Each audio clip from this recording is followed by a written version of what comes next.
بسم اللہ الرحمن الرحیم نحمدہ ونصلی علی رسولہ الکریم اما بعد۔ احباب گرامی، ہمارا یہ تربیت اولاد کورس کا آج 21واں سبق ہے۔ تو آج کے سبق میں ہم پڑھیں گے کہ اچھے ماں باپ بننے کے لیے کن باتوں پر عمل کیا جائے، کن چیزوں پر عمل کیا جائے کہ ہم ایک اچھے ماں باپ بن سکیں۔ سب سے پہلے مہر نفسیات کہتے ہیں کہ چند باتیں ہیں جن پر ہم عمل کر کے ایک معیاری اور اچھے ماں باپ بن سکتے ہیں۔ نمبر 1، حدود کا تعین۔ جی ہاں، یہ کافی مشکل ہوگا کیونکہ ہم سب ہی اپنے بچوں سے بے انتہا محبت کرتے ہیں، لیکن ایک موقع پر ہم اس کی حد پار کر دیتے ہیں۔ اگر آپ یہ بھی سمجھتے ہیں کہ آپ اپنے بچوں کو کچھ زیادہ ہی آزاد رہنے دیتے ہیں، تب بھی آپ کو کچھ حدود کا تعین کر لینا چاہیے۔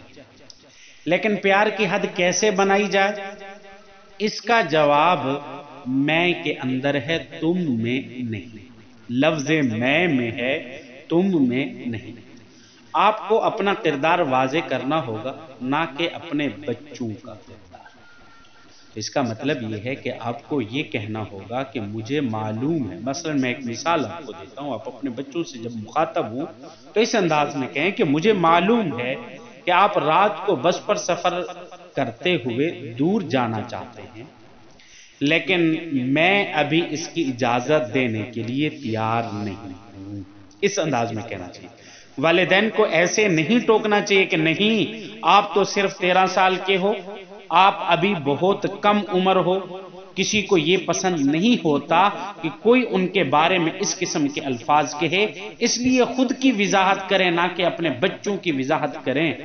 دوسرے نمبر پر اپنے بچوں کے ہر موڈ کو قبول کریں۔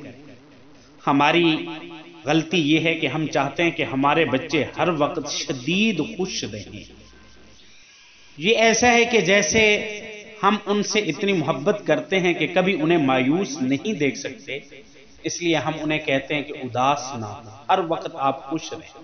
لیکن یہ ضروری ہے کہ ہمیں انہیں ہر قسم کے موڈ مزاج رکھنے کی اجازت دینی پڑے، جبکہ اس دوران ہمیشہ ان کے ساتھ رہیں۔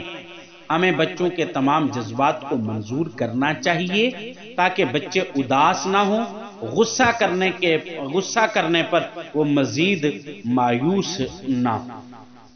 تیسرے نمبر پر یاد رکھیں کہ آپ کے بچے آپ کا عکس ہیں۔ بچے والدین کا عکس ہوا کرتے ہیں۔ آپ اپنے بچے سے مماثلت رکھتے ہیں۔ اگر یہ کہا جائے کہ آپ ان کا انسانی عکس ہیں تو یہ بے جا اور غلط نہیں ہوگا۔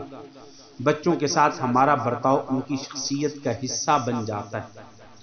اگر ہم انہیں ہمیشہ یہی کہتے رہیں کہ دیکھو آپ نے جوتے گندے کر لیے ہیں، تو وہ ہمیشہ آپ کی غصے والی شکل ہی دیکھ پائیں گے۔ یہ ضروری ہے کہ آپ پہلے ان کے ساتھ ہنسی مذاق کریں اور اس کے بعد ان کے اس کام کی طرف توجہ دیں۔ جیسے میں نے جوتے کی مثال دی ہے کہ بھی آپ نے جوتے گندے کر دیے، پھر جوتوں کا ذکر کریں۔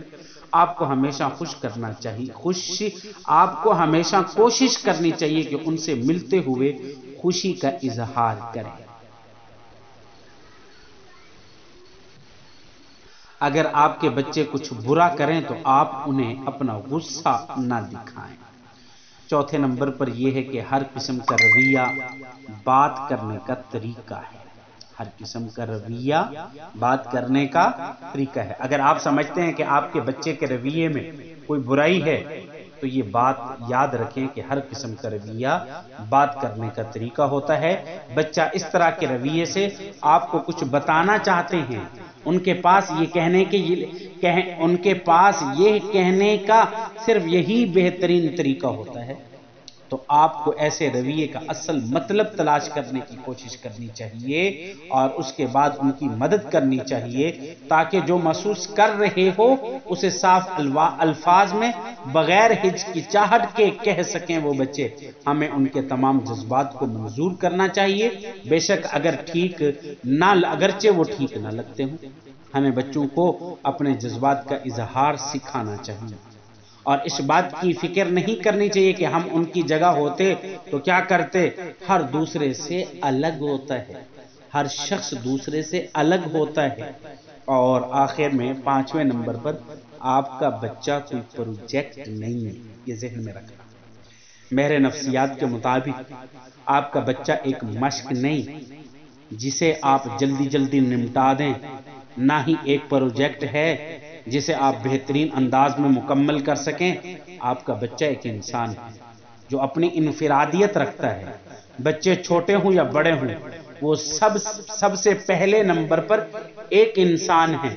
بچے آپ کی ضرور مان کر چلیں گے، لیکن آپ بچوں کے مزاج کو بھی سمجھنے کی کوشش کریں، بچوں کے الفاظ کو بھی سمجھنے کی کوشش کریں. انشاءاللہ تعالی اللہ رب العزت ہمارے بچوں کو ایک مثالی بچہ بنائے گا. وآخر دعوانا الحمدللہ رب العالمین.